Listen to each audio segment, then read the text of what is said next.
বহির্বিশ্বের কাছে ভারতের রাজনৈতিক কাঠামো ও স্থিতিশীলতাকে নাড়িয়ে দেওয়ার মতো এক ভয়ঙ্কর দৃশ্য এবার সামাজিক যোগাযোগ মাধ্যমে ছড়িয়ে পড়েছে, যেখানে দেশটির উত্তরপ্রদেশের গাজিয়াবাদের শালিমার গার্ডেন এলাকায় প্রকাশ্যে তরবারি বিতরণ করতে দেখা গেছে দেশটির হিন্দু রক্ষা দলের সদস্যদের।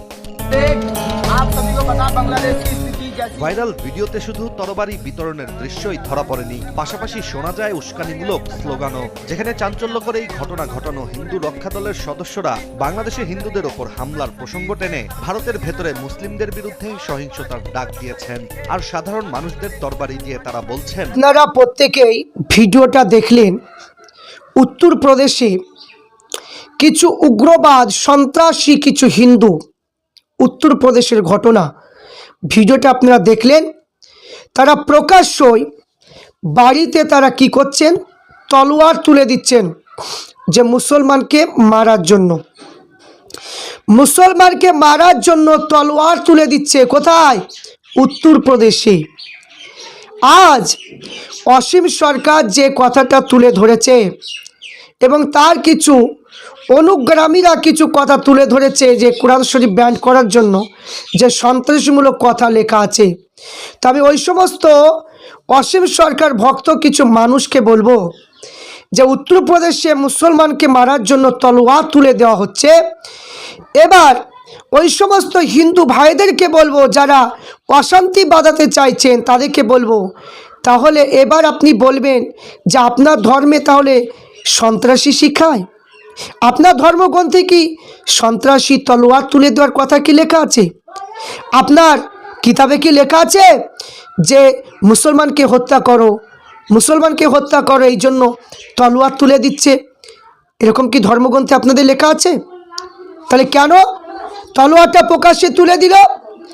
কেন উত্তরপ্রদেশে এই কাজটা করলো, মুসলমানকে হত্যা করার জন্য তলোয়ার তুলে দিল?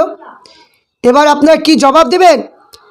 কিছু বিজেপির কিছু নেতা, কিছু মানে কি যারা সাধারণ বিজেপি কর্মী, এরা খুব লাফালাফি করছে যে মুসলমানদের ধর্মগ্রন্থ ব্যান করতে হবে, এরা জিহাদি শিখায়, এরা মুসলমানদেরকে মারার জন্য তলোয়ার তুলে দিচ্ছে। তাহলে এবার আমি কি মানে আমরা কি বলবো? তাহলে আপনাদের ধর্মগ্রন্থই তলোয়ার নিয়ে মুসলমানকে হত্যা করার কথা কি আপনাদের কিতাবে লেখা আছে? কি জবাব দেবেন? আপনারা কি জবাব দেবেন? কিন্তু এখানে আমি একটা কথাই বলবো, এই ভারতবর্ষ গণতান্ত্রিক দেশ, এই দেশে যুগ যুগ ধরে হিন্দু মুসলমান জৈন খ্রিস্টান সবাই একত্রিতভাবে বসবাস করে, কোনো দিন কোনো অশান্তি হয়নি। যেই না বিজেপি দলটা এসে গেল, এবার ধর্ম নিয়ে রাজনীতি শুরু হয়ে গেল। আজ 2026 আসছে, 2026-এ ভোট। এই ভোটে অসীম সরকার কোরআন শরীফকে কলঙ্কিত করলো, কোরআন শরীফকে কলঙ্কিত করলো যে কোরআন শরীফে আছে মুশরিকদেরকে হত্যা করো, এবং মুশরিকদের যেখানে ভাবে হত্যা করো। কোরআন শরীফের বাণী যেটা লেখা আছে, আরে পাগল, এটা তো 1400 বছরের কথা, 1400 বছরের কথা।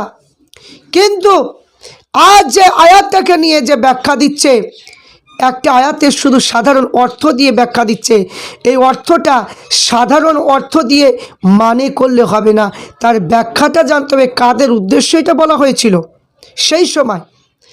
আর সেই জিনিসটাকে নিয়ে আজ কিছু বিজেপি কিছু কর্মী কিছু আছে, এরা ধর্ম সম্পর্কে জানে না, ধর্মের কিতাব জীবনের চোখে দেখে না, এরা মানে হিন্দু সম্প্রদায়ের মানুষ হয়েও নিজের ধর্মের কিতাব এরা পড়ে না, এরা মুসলমানের ধর্ম কিতাব নিয়ে এরা ফতোয়া জারি করছে যে মুসলমানের যে সমস্ত আয়াতগুলো জিহাদ সম্পর্কে রয়েছে এইগুলো পরিবর্তন করা হোক। এইগুলো কোরআন শরীফ পরিবর্তন করা কোনো মানুষের ক্ষমতা নেই, কারণ এটা হচ্ছে স্বয়ং আল্লাহ পাকের বাণী, কারো ক্ষমতা নেই। এবার আমি বলবো, যদি পরিবর্তন যদি করার ইচ্ছা হয়, আমি একটা কথা আপনাদেরকে চ্যালেঞ্জ দিচ্ছি, পরিবর্তন যদি করতে চান তাহলে একটা কাজ করুন, আপনার ধর্মের যত কিতাব আছে আপনি নদীতে ফেলে দিন, আমার ধর্মে যত কিতাব আছে আমরা নদীতে ফেলে দেব, খ্রিস্টান ধর্মে যত ধর্মগ্রন্থ আছে তারা নদীতে ফেলে দেবে, বৌদ্ধ ধর্মের যত ধর্মগ্রন্থ আছে তারা মানে কি নদীতে ফেলে দেবে। তারপরে দেখব যে যে কিতাবটা অক্ষয় থাকবে, জানবো যে সেই কিতাবটা সঠিক আছে, সেটা সঠিক আছে। আমরা দেখেছি পবিত্র কোরআন শরীফ আল্লাহ পাকের বাণী, অনেক মুসলমান ঘরে আগুন লেগে যায়, অনেক মুসলমানের বাড়িতে আগুন লেগে যায়। যে বাড়িতে আগুন লেগে যায় সেই বাড়িতে কোরআন শরীফ থাকলে আমরা দেখেছি সব কিছু পুড়ে ছারখার হয়ে যায়, কিন্তু কোরআন শরীফ পুড়ে না। কোরআন শরীফ পুড়ে না কেন? কোরআন শরীফে আগুন স্পর্শ করে না। এটা নামই হচ্ছে কোরআন শরীফ, আল্লাহর বাণী কোরআন শরীফ। তাহলে এখানে সমস্ত ধর্মগ্রন্থ পুরানো হোক, প্রমাণ নেওয়া হোক যে দেখি কার ধর্ম কোনটা সঠিক, তাহলে বুঝতে পারবেন। আপনি এটা করুন, আসুন দেখি আপনারা কে পারবেন। দেখুন আপন আপন ধর্মগ্রন্থ এক জায়গায় জমা করুন, দেখি কার ধর্ম সত্য, কার ধর্ম মানে কি সন্ত্রাসী শিখায় না কি শিখায়, তাহলে ধরা পড়ে যাবে। তা আমি বলবো এখানে কোরআন শরীফ হচ্ছে এমন একটা বাণী, আল্লাহ পাক বলেছেন জালিকাল কিতাবু লা রাইবা ফি। কোরআন শরীফে ভুল থাকা তো দূরের কথা, সন্দেহটুকু নাই, কারণ এটা আল্লাহ পাকের বাণী। আর সেই কোরআন শরীফ নিয়ে মুসলমানদেরকে জঙ্গি বলছেন, মুসলমানদের সন্ত্রাসী বানাচ্ছেন, মুসলমানদেরকে নিয়ে রোহিঙ্গা বানাচ্ছেন, মুসলমানদেরকে মানে কি আপনার পাকিস্তানি বানাচ্ছেন। আর আপনারা কি করছেন? প্রকাশ্যই তলোয়ার তুলে দিচ্ছেন মুসলমানকে মারার জন্য। আপনার ধর্মগ্রন্থই এটা কি শিক্ষা দিয়েছে? আমার ধর্মে ভুল ধরছেন, আপনাদের ভুল ধরছেন না তো। শুধু মুসলমানদের উপরে মানে আপনারা সবসময় নাক গলাচ্ছেন, আপনার ধর্মে কিছু বলছেন না তো। যারা তলোয়ার নিয়ে যে মুসলমানকে মারার জন্য যে কথাটা বললো, তার প্রতিবাদ তো কোনো বিজেপির পশ্চিমবাংলার কোনো বিজেপির নেতা কর্মী কোনো মহিলাকে তো প্রতিবাদ করতে দেখলাম না। যে মুসলমানকে হত্যা করা তলোয়ার তুলে দিচ্ছে, কোনো মানে প্রতিবাদ তো দেখছি না। তাহলে আজ কি বোঝাতে চাইছে এরা বোঝাতে চাইছে যে হিন্দুস্তানের জমিনে ওরা যা করবে, ওরা যেটা বলবে সেটাই সঠিক, মুসলমান যেটা বলবে সেটা কখনো সঠিক নয়, এটা বোঝাতে চাইছে। এটা কখনো সম্ভব নয়, যেটা ভাবছেন সেটা সম্ভব নয়। কারণ এটা গণতান্ত্রিক দেশ, এটা সংবিধান প্রত্যেকের অধিকার দিয়েছে, মানে ভারতবর্ষে থাকা প্রত্যেক ধর্মের অধিকার রয়েছে। অনেকে মানে নিজের গায়ের ক্ষমতায় বলছে মুসলমানকে তাড়িয়ে দিয়ে হিন্দু রাষ্ট্র তৈরি করব। বাবা, আপনার ধর্মগ্রন্থে লেখা আছে যে মুসলমানকে তাড়িয়ে দিয়ে হিন্দু রাষ্ট্র তৈরি করো? কি লেখা আছে? আপনারা দেখাতে পারবেন কোনো ধর্মগ্রন্থে আপনাদের লেখা আছে? তো এটা তো আমাদের কিতাবে লেখা আছে হিন্দু ধর্ম হত্যা করো, আমাদের জবান থেকে কোনোদিন তো মানে বেরোলো না যে মানে হিন্দুদেরকে তাড়িয়ে দিয়ে মুসলমান রাষ্ট্র করব। কোনোদিন বলেছে? বলেনি। কারণ আল্লাহ রসুলের শিক্ষা দেয়নি, আল্লাহ পাক কুরআনও এই কথা বলেনি। কিন্তু এখানে বড় আফসোস, জয় শ্রীরামের ধ্বনি না দিলে মুসলমানকে পিটিয়ে হত্যা করছে। জয় শ্রীরামের ধ্বনি না বললে মুসলমানকে পিটিয়ে হত্যা করছে। তাহলে আপনার ধর্মগ্রন্থে কি এটা বলে দিয়েছে যে জয় শ্রীরাম মুসলমানদেরকে জোর করে বলে দিতে হবে, না তাকে হত্যা করতে হবে? কি জবাব দেবেন আপনারা? বিজেপি কর্মী, বিজেপির নেতা, কি জবাব দেবেন আপনারা?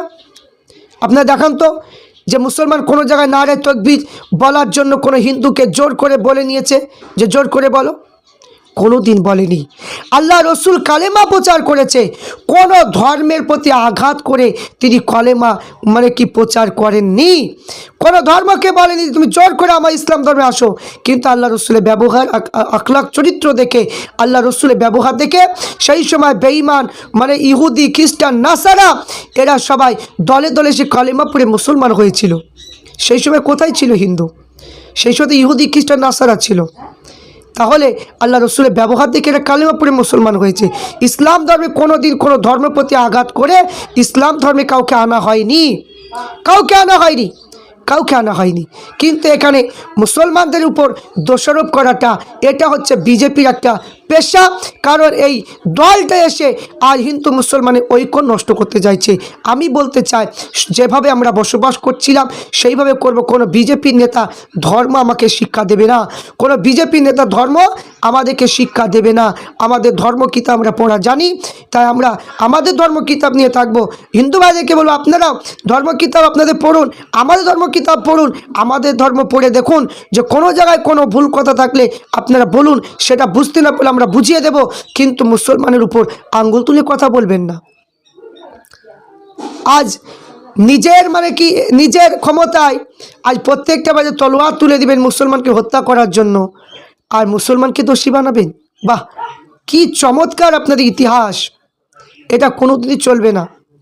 তাই বলবো যে প্রত্যেকে আমরা শান্তশিষ্ট যেভাবে আমরা আছি সেভাবে থাকবো।